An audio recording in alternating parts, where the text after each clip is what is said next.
ये साल 2001 की बात है, जब फारूक अब्दुल्ला मुख्यमंत्री थे।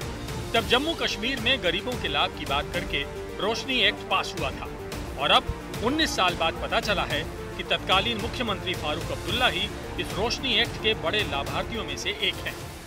गरीबों को जमीन मिले, जो आम कश्मीरी परेशान है उनको मिले, उस पर कोई आपत्ति नहीं हो सकती है। लेकिन सरकारी जमीन, फॉरेस्ट लैंड, इसको लेकर लोग बेनिफिशरी बनते हैं जो मुख्यमंत्री रहे हैं, बड़े बड़े ओहदे पर रहे हैं। ये बहुत ही निम्न स्तर की राजनीति है। रोशनी एक्ट घोटाले के लाभार्थियों की जो लिस्ट कोर्ट के आदेश पर सार्वजनिक कर दी गई है, उसमें 3 बार के मुख्यमंत्री फारूक अब्दुल्ला का नाम काले अक्षरों में दर्ज है, जिसमें साफ साफ लिखा है कि जम्मू के सुंजवान में उनका जो निजी घर है वो जंगल की जमीन पर बना है। ये घर कुल 10 कनाल जमीन पर बना है, जिसमें से 7 कनाल सरकारी जमीन है। आरोप यह है कि फारूक अब्दुल्ला ने रोशनी एक्ट का गलत फायदा उठाकर 7 कनाल जमीन पर अवैध कब्जा कर लिया। वन विभाग के मुताबिक फारूक अब्दुल्ला के कथित कब्जे वाली सरकारी जमीन की मौजूदा कीमत 10 करोड़ रुपए के आसपास है। फारूक अब्दुल्ला द्वारा रोशनी एक्ट के दुरुपयोग पर आज देश के कानून मंत्री रविशंकर प्रसाद ने विस्तार से प्रकाश डाला है। 98 में फारूक साहब ने 3 कनाल जमीन खरीदी थी कई लैंड ओनर्स से। उस पर हमें कोई दिक्कत नहीं हो सकती। ये प्राइवेट डील थी प्लॉट नंबर 21 में, खसरा नंबर 21 में, जो सुंजवान गांव है जम्मू में।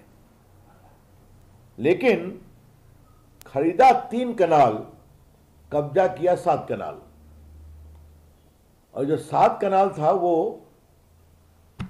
सरकारी जमीन और फॉरेस्ट की जमीन थी। अपना घर तो छोड़िए जनाब, फारूक अब्दुल्ला पर आरोप है कि उन्होंने रोशनी एक्ट की आड़ में अपनी बहन का घर भी बसाया है। इस लंबी सूची में फारूक अब्दुल्ला की बहन सुरैया मट्टू का नाम भी शामिल है। उन्होंने भी इस एक्ट के तहत 3 कनाल 12 मरला भूमि अपने नाम की। आरोप है कि भूमि अधिग्रहण करते समय उन्हें राजस्व विभाग को जो 1 करोड़ रुपए जमा कराने थे, ब्याज तक नहीं चुकाए। लगता है कि सुरैया मट्टू ने मुख्यमंत्री की बहन होने का पूरा लाभ उठाया है। आखिरकार ये योजना किसके लिए थी? गरीब की भलाई के लिए, राज्य की भलाई के लिए, रोशनी प्रोजेक्ट लाने के लिए, कि इन भ्रष्ट नेताओं के घर रोशन करने के लिए और इनको अरबों रुपए की जमीन दिलाने के लिए था? रोशनी एक्ट के जरिए फारूक अब्दुल्ला ने अपने घर परिवार को ज्यादा से ज्यादा फायदा पहुंचाने में कोई कसर बाकी नहीं छोड़ी। लेकिन उनकी तारीफ भी होनी चाहिए, क्योंकि घर परिवार के चक्कर में वो अपनी पार्टी को भी नहीं भूले। नेशनल कॉन्फ्रेंस का जम्मू कार्यालय भी सरकारी भूमि पर बना हुआ है। ये भूमि 3 कनाल 16 मरले के करीब है। रोशनी एक्ट लागू होने पर पार्टी ने ये भवन अपने नाम पर करवा लिया था। इसके अलावा नेशनल कॉन्फ्रेंस का श्रीनगर स्थित नवाई-ए-सुबह ट्रस्ट का कार्यालय भी सरकारी भूमि पर बना है। ये भूमि भी 3 कनाल 16 मरले के करीब थी, जो अब नेशनल कॉन्फ्रेंस के नाम है। और मेरे पीछे आप देख सकते हैं, ये जो मकान आप देख रहे हैं, ये डॉक्टर फारूक अब्दुल्ला का निजी निवास स्थान है यहाँ पर जम्मू में, जो कि सुंजवा बठिंडी इलाके में स्थित है। और जो डॉक्टर फारूक अब्दुल्ला है, उनके खिलाफ जो आरोप है, उनके खिलाफ आरोप ये है कि उन्होंने यहाँ पर जो है वन भूमि पर अतिक्रमण किया है और उसी भूमि पर उन्होंने ये मकान बनाया है। अगर नाम आया है तो वो भी जांच के दायरे में आएगा। वो गवर्नमेंट लीज्ड लैंड थी, उसको कन्वर्ट शायद किया है रोशनी के तहत, तो वो देखना पड़ेगा। वो जांच एजेंसी देखे कि क्या वो गैर कानूनी था, क्योंकि एक कानून के तहत वो हुआ है और उसमें कोई कंसेशन भी नहीं ली गई है। जम्मू कश्मीर के मुख्यमंत्री होते हुए फारूक अब्दुल्ला ने रोशनी एक्ट के जरिए जमीन पर अवैध कब्जे के कारोबार को जब निजी तौर पर बढ़ावा दिया, तो सियासतदानों और अफसरशाही में तो सरकारी जमीनें हथियाने की होड़ ही मच गई। दस्तावेजों से खुलासा हुआ है कि फारूक अब्दुल्ला की देखा देखी कई अन्य नेताओं, पूर्व मंत्रियों, नौकरशाहों, व्यापारियों और यहाँ तक कि कुछ न्यायाधीशों तक ने भी सरकारी भूमि पर अवैध कब्जे करना शुरू कर दिया। रोशनी एक्ट घोटाले के प्रमुख लाभार्थियों की पूरी लिस्ट आज कानून मंत्री देश के सामने लेकर बैठे थे। तो एनसी के कांग्रेस लीडर एक थे सैयद अली अखून, उन्होंने भी गवर्नमेंट में 1 कनाल लैंड पर इंक्रोच किया।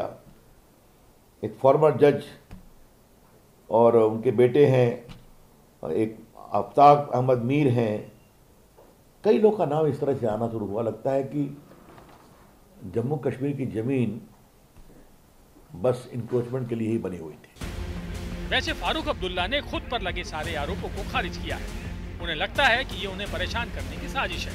उन्होंने आरोपों को नजरअंदाज किया और डीडीसी चुनाव पर फोकस किया है। हम बच्चों इलेक्शन का ब्यूगल बज गया है। मैं आपसे दरखास्त करना चाहता हूं, आपसे अलायंस कैंडिडेट्स को ही वोट दीजिएगा।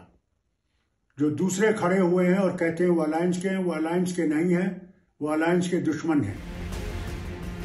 फारूक अब्दुल्ला भले ही नजरअंदाज करे, लेकिन डीडीसी चुनाव से ठीक पहले रोशनी एक्ट घोटाले का खुलासा उनकी सियासत में फैले अंधेरे को और ज्यादा गहरा कर सकता है।